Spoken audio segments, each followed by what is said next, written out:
안녕하세요, 여러분. 우리 전능하신 나의 주 하나님은 찬양 드리도록 하겠습니다. 전능하신 나의 주 하나님은 능치 못하실 일 전혀 없네. 우리의 모든 간구도 우리의 모든 생각도 우리의 모든 꿈과 모든 소망도 신실하신 나의 주 하나님은 우리의 모든 괴로움 바꿀 수 있네. 불가능한 일 행하시고 죽은 자를 일으키시니 그를 이길 자 아무도 없네. 주의 말씀 의지하여 깊은 곳에 금을 던져 오늘 그가 놀라운 일을 이루시는 것 보라. 주의 말씀 의지하여 믿음으로 금을 던져 믿는 자에겐 능치 못함 없네. 주의 말씀 의지하여 믿음으로 금을 던져 믿는 자에겐 능치 못함 없네. 아멘. 기도하겠습니다. 내려오신 하나님, 오늘도 하나님의 말씀으로 무장합니다. 하나님의 말씀에 늘 순종하고 그 순종함을 통하여 살아계신 하나님의 놀라운 기적을 체험하고 간증하는 우리 모두가 되게 하여 주옵소서. 이 시간도 말씀으로 능력 얻게 하시고 살아계신 하나님을 깊이 경험할 수 있도록 역사하여 주옵소서. 예수 그리스도의 이름으로 간구하며 기도드리옵나이다. 아멘. 자, 우리 오늘 말씀 같이 보도록 하겠습니다. 우리가 오늘 읽을 성경의 분량은 마태복음이죠.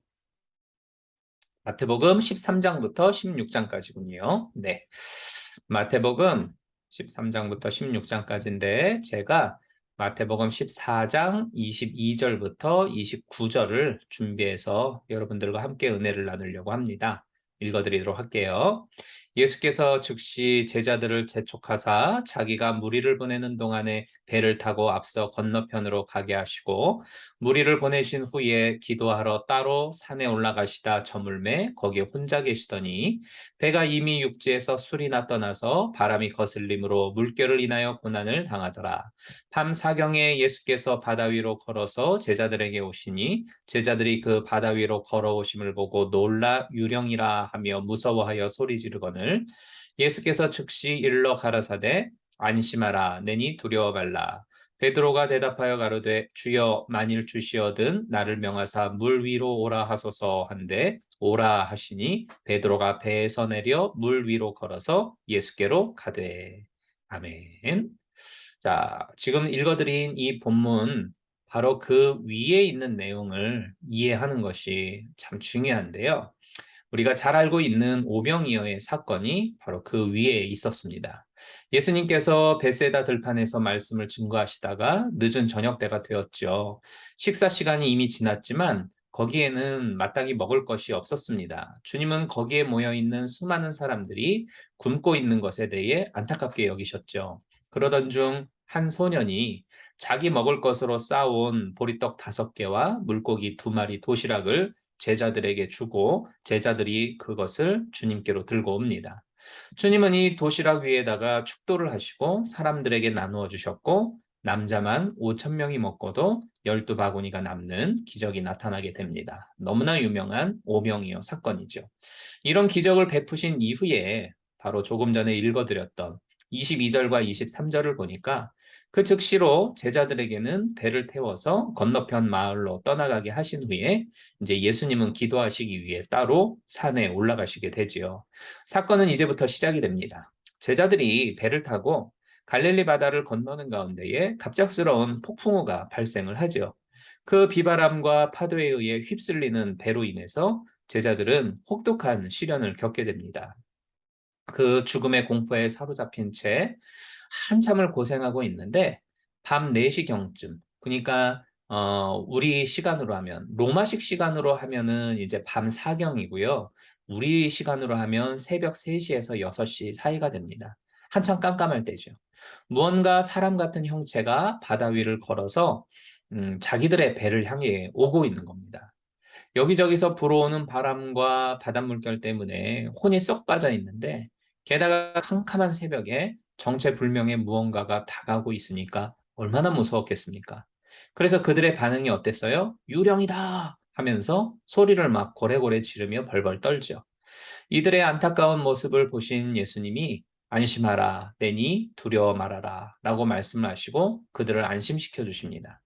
이때에 베드로가 뜬금없이 만일 주님이면 나더러 물 위로 걸어서 오라고 명령하십시오, 이렇게 요구를 해요. 그런데 예수님도 오라라고 하면서 곧바로 그 엉뚱한 대답에 대해 응수를 하시죠.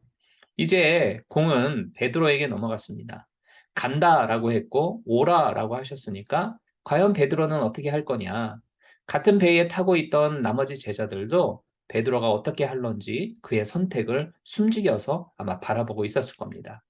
제자들 가운데에는 베드로를 비롯해서 어부 출신이 많았죠.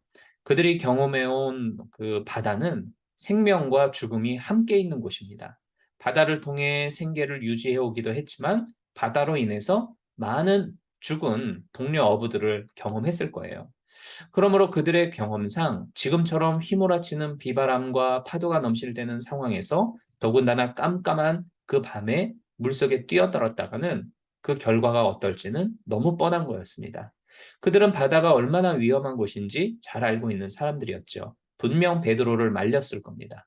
베드로 곁에 있던 나머지 제자들은 분명히 안 된다고, 지금 바닷물에 들어가면 너 죽는다고 하면서 말렸을 거예요.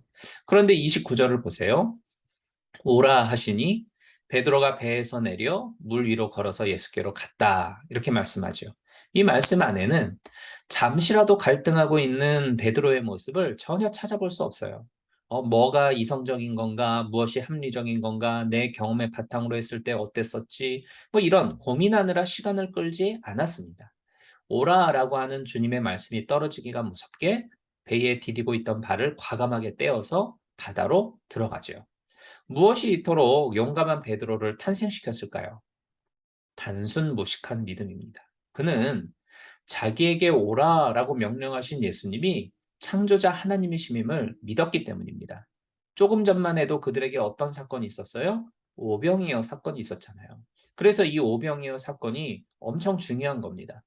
예수님이 보여주신 그 초자연적인 사건은 사람의 이성과 합리적인 판단에 준해서는 절대 계산이 나오지 않는 그런 엄청난 일이었죠. 그런데 그 일을 예수님이 해내신 거였어요.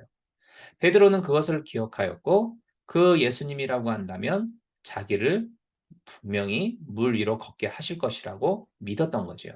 사랑하는 여러분, 세상의 많은 성도들이 주님의 살아계심을 인정하고 주의 능력을 믿는다고 고백은 합니다. 그렇지만 자기에게 주어져 있는 처참한 상황과 그 현실 속에서 그 머물러 있는 배 안에 갇혀 있는 채 내가 믿는 주님께서 기적을 베풀 것이라고 생각하고 용기 있게 그 배 안을 박차고 나가는, 현실을 박차고 나아가는 그러한 모습을 보이기는 참 어려워합니다. 뭐 이거 계산하고 저거 따져가면서 생각을 오래 하다 보면 아무것도 못합니다. 우리가 오늘 본문 말씀에서 소유해야 할 것은 기적을 일으키는 주님의 능력에 대한 믿음이에요.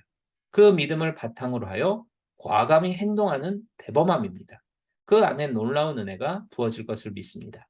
창조자 하나님, 전능하신 하나님, 그분 안에 능력이 있지요. 하나님을 믿고 믿음으로 과감하게 행동하는 사람에게 기적은 지금도 일어납니다. 왜냐하면 하나님은 과거나 오늘이나 영원토록 동일하시고 지금도 살아계신 전능자이시기 때문이죠.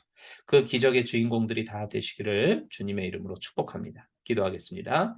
은혜로우신 아버지 하나님, 오늘 이 말씀처럼 주님을 온전히 믿고 그 믿음으로 대범하게 행동하며 또한 결단하는 우리들 되게 하옵소서.